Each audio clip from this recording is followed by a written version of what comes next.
طه ما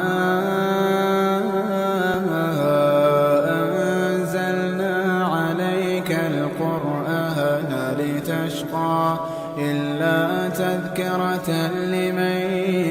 يخشى تنزيلا ممن خلق الأرض والسماوات العلى الرحمن على العرش استوى له ما في السماوات وما في الأرض وما بينهما وما تحت الثرى وإن تجهر بالقول فإنه يعلم السر وأخفى الله لا إله إلا هو له الأسماء الحسنى وهل أتاك حديث موسى إذ رأى نارا فقال لأهلهم كثوا إني آنست نارا لعلي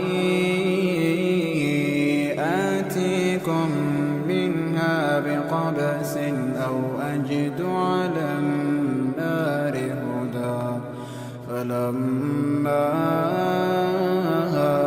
أتاها نودي يا موسى إني أنا ربك فاخلع نعليك إنك بالواد المقدس طوى وأنا اخترتك فاستمع لما يوحى إنني أنا الله لا إله إلا أنا فاعبدني وأقم الصلاة لذكري إن الساعة آتية أكاد أخفيها لتجزى كل نفس بما تسعى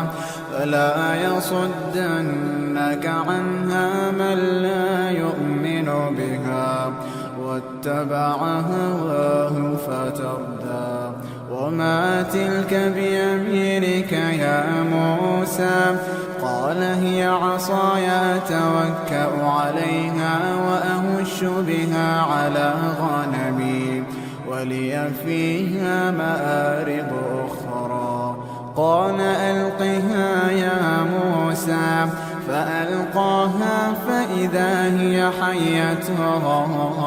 تسعى قال خذها ولا تخف سنعيدها سيرتها الأولى واضمم يدك إلى جناحك تخرج بيضاء من غير سوء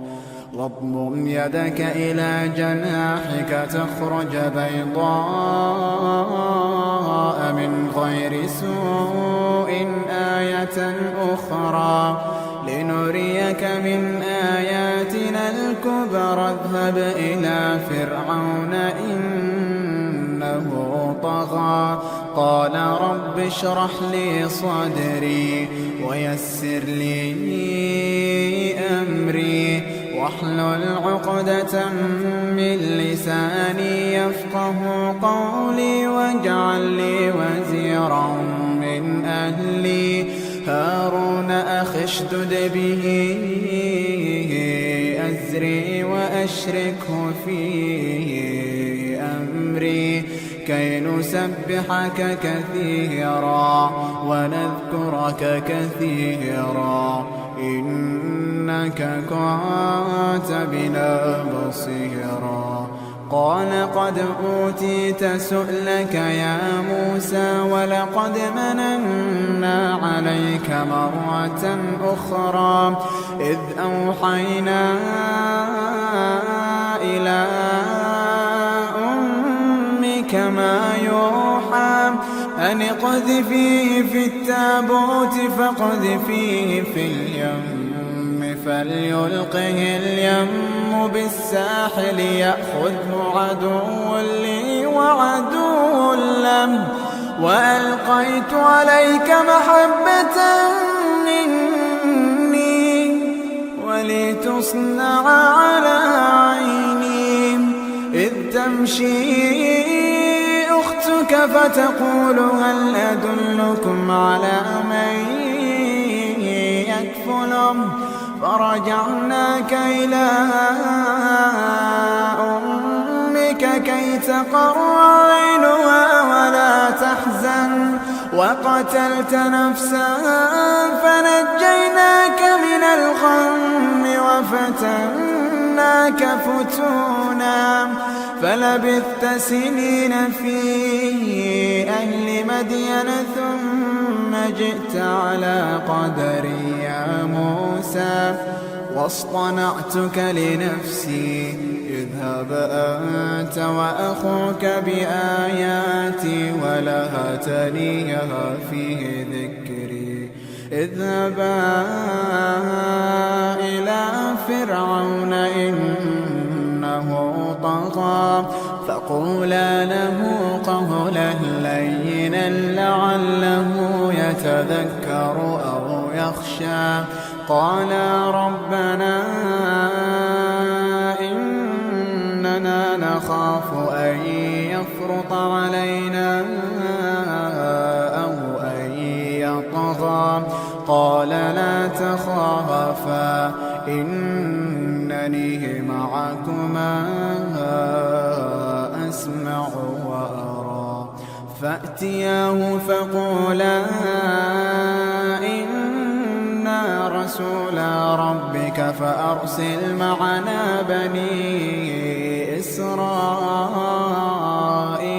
ولا تعذبهم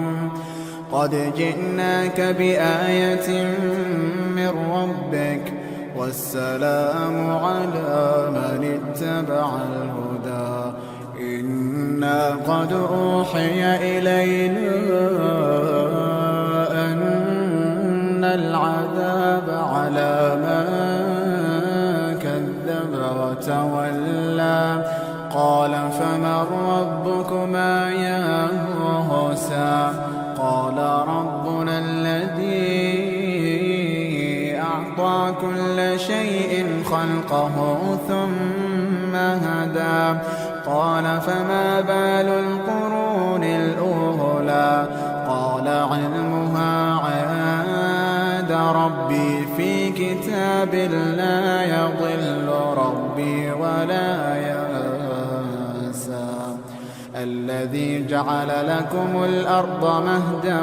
وسلك لكم فيها سبلا وأنزل من السماء ماء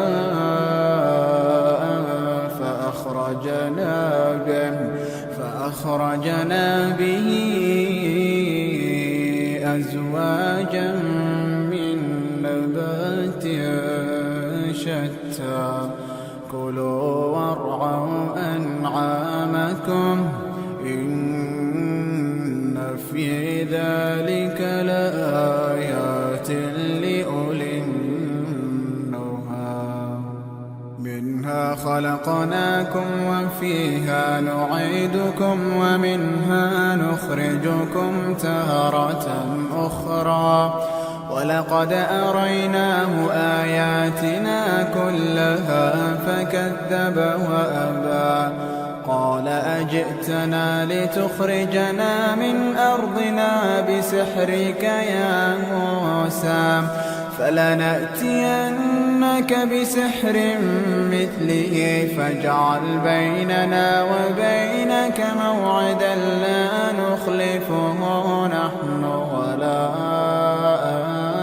أنت مكانها سوى. قال موعدكم يوم الزينة وأن يحشر الناس ضحى. فتولى فرعون فجمع كيده ثم أتى قال لهم موسى ويلكم لا تفتروا على الله كذبا فيسحتكم بعذاب وقد خاب من افترى فتنازعوا أمرهم بينهم وأسروا النجوى قالوا إن هذان لساحران يريدان أن يخرجاكم من أرضكم بسحرهما ويذهبا بطريقتكم المثلى فأجمعوا كيدكم ثم أتوا صفا وقد أفلح اليوم من استعلى قالوا يا موسى إما أن تلقي وإما أن نكون أول من ألقى قال بل ألقوا فإذا حبالهم وعصيهم يخيل إليه من سحرهم أنها تسعى فأوجس في نفسه خيفة موسى قلنا لا تخف إنك أنت الأعلى وألق ما في يمينك تلقف ما صنعوا إنما صنعوا كيد ساحر ولا يفلح الساحر حيث أتى فألقي السحرة سجدا قالوا آمنا برب هارون وموسى قال آمنتم له قبل أن آذن لكم إنه لكبيركم الذي علمكم السحر فلأقطعن أيديكم وأرجلكم من خلاف ولأصلبنكم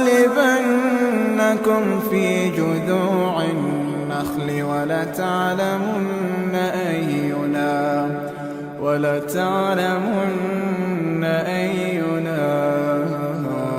أشد عذابا وأبقى قالوا لن نؤثرك على ما جاءنا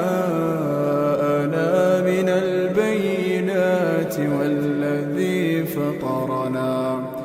فاقض ما أنت قاض إنما تقضي هذه الحياة الدنيا إنا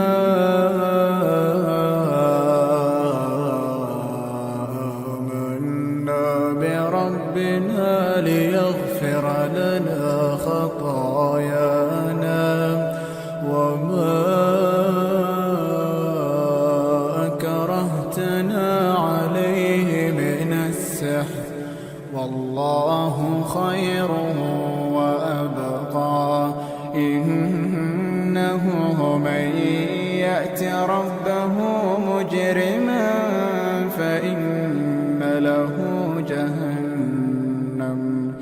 فإن له جهنم لا يموت فيها ولا يحيا ومن يأته مؤمنا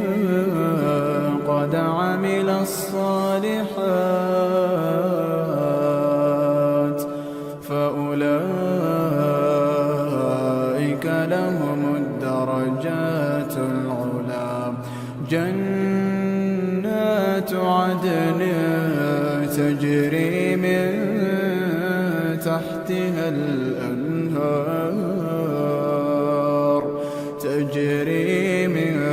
تحتها الأنهار خالدين فيها وذلك جزاء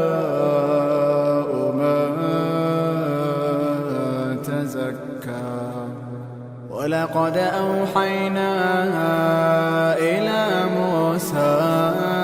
أن أسر بعبادي فاضرب لهم طريقا في البحر يبسا لا تخاف دركا ولا تخشى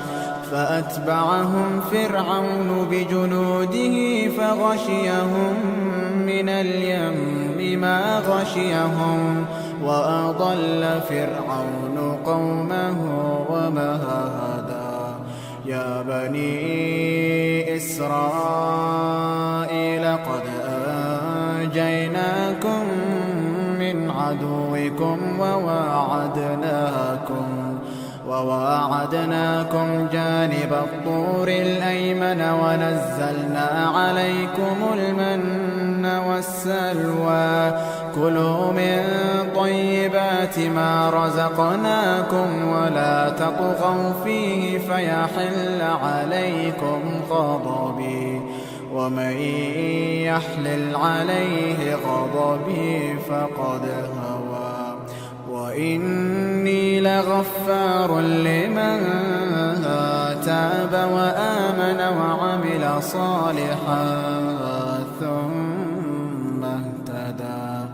وما أعجلك عن قومك يا موسى قال هم أولئك على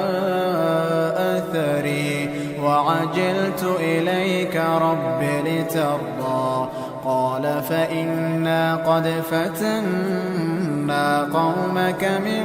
بعدك وأضلهم السامري فرجع موسى إلى قومه غضبان أسفا قال يا قوم ألم يعدكم ربكم وعدا حسنا أفطال عليكم العهد أم أردتم أن يحل عليكم غضب من ربكم فأخلفتم موعدي قالوا ما أخلفنا موعدك بملكنا ولكننا حملنا أوزارا من زينة القوم فقذفناها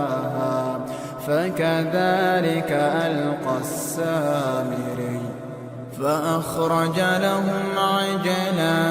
جسدا له خوارا فقالوا هذا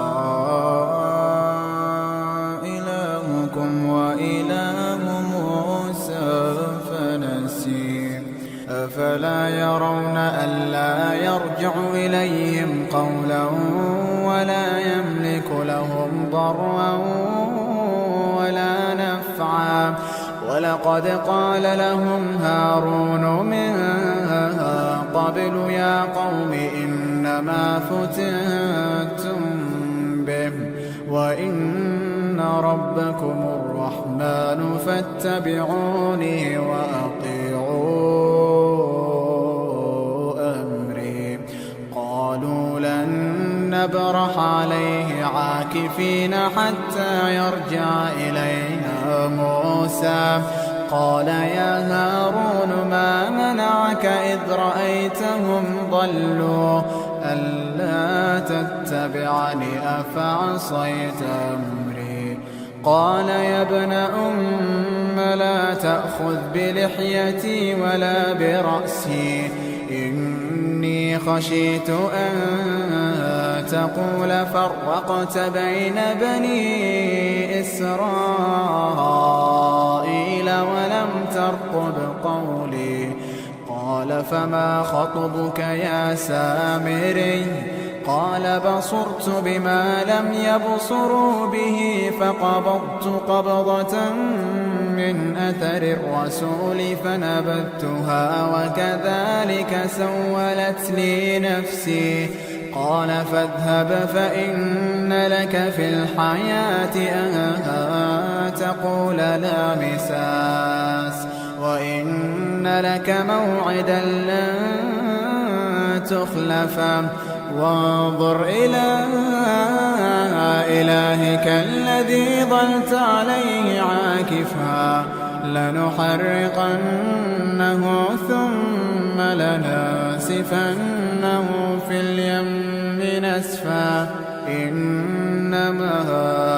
إلهكم الله الذي لا إله إلا هو وسع كل شيء علما كذلك نقص عليك من أنباء ما قد سبق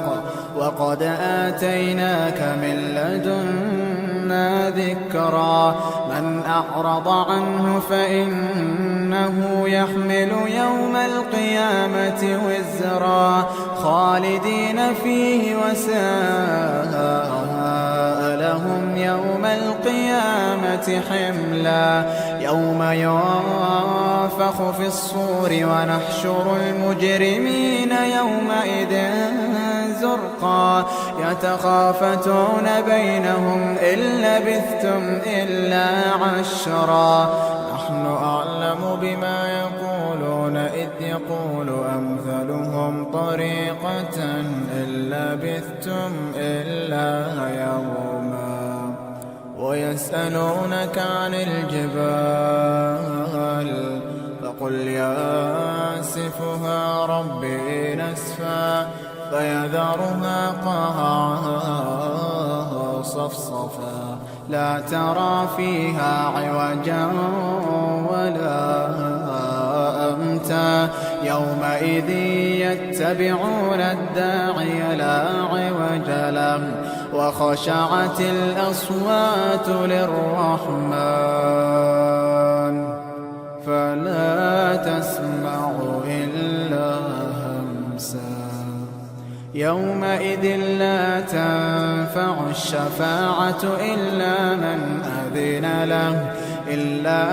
أذن له الرحمن ورضي له قولا يعلم ما بين أيديهم وما خلفهم ولا يحيطون به علما وعنت الوجوه للحي القيوم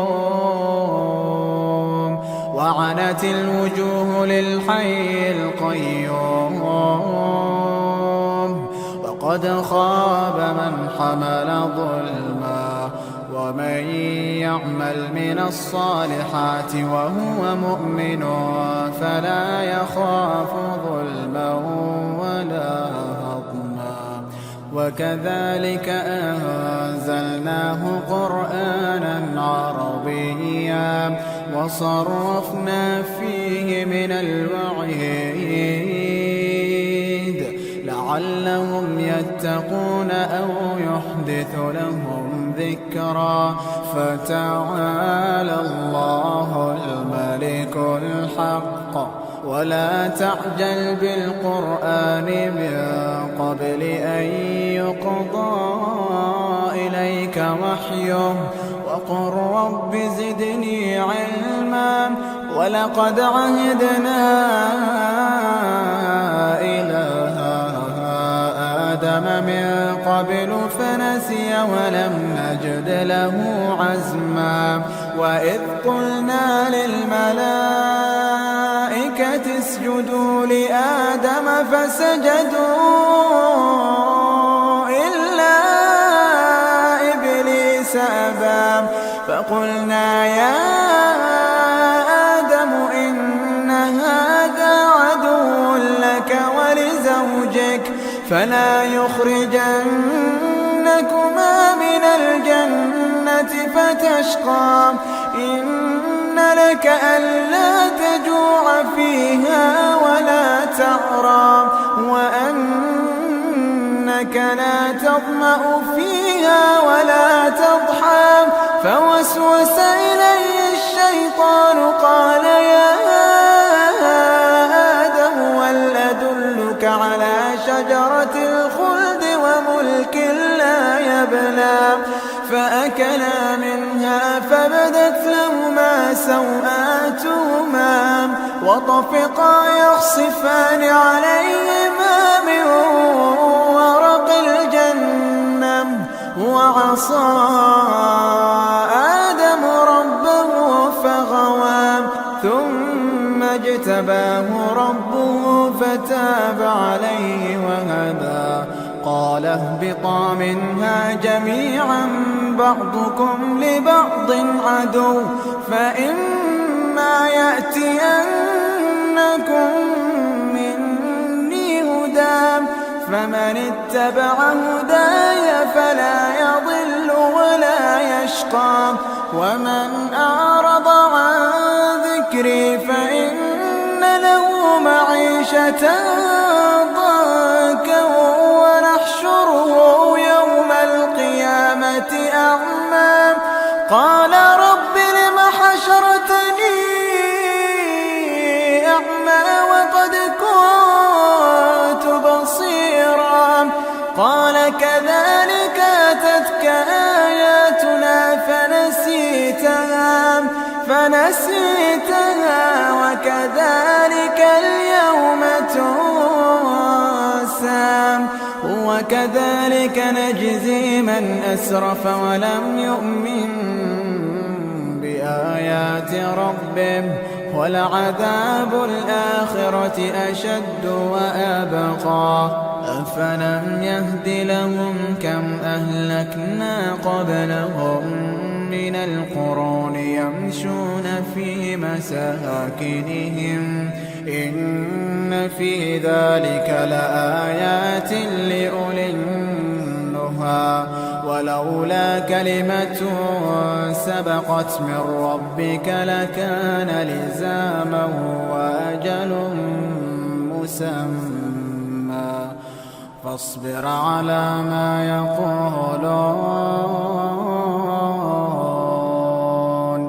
فاصبر على ما يقولون وسبح بحمد ربك قبل طلوع الشمس وقبل غروبها ومن آناء الليل فسبح وأطراف النهار لعلك ترضى ولا تمدن عينيك إلى ما متعنا به أزواجا منهم زهرة الحياة الدنيا لنفتنهم فيه ورزق ربك خير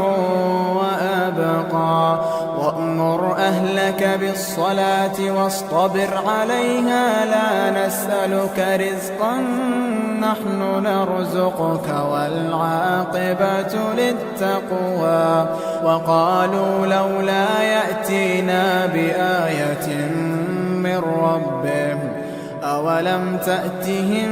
بينة ما في الصحف الأولى ولو أنا أهلكناهم بعذاب من قبله لقالوا ربنا لولا أرسلت إلينا رسولا فنتبع آياتك من قبل أن نذل ونخزى قل كل متربص فتربصوا فستعلمون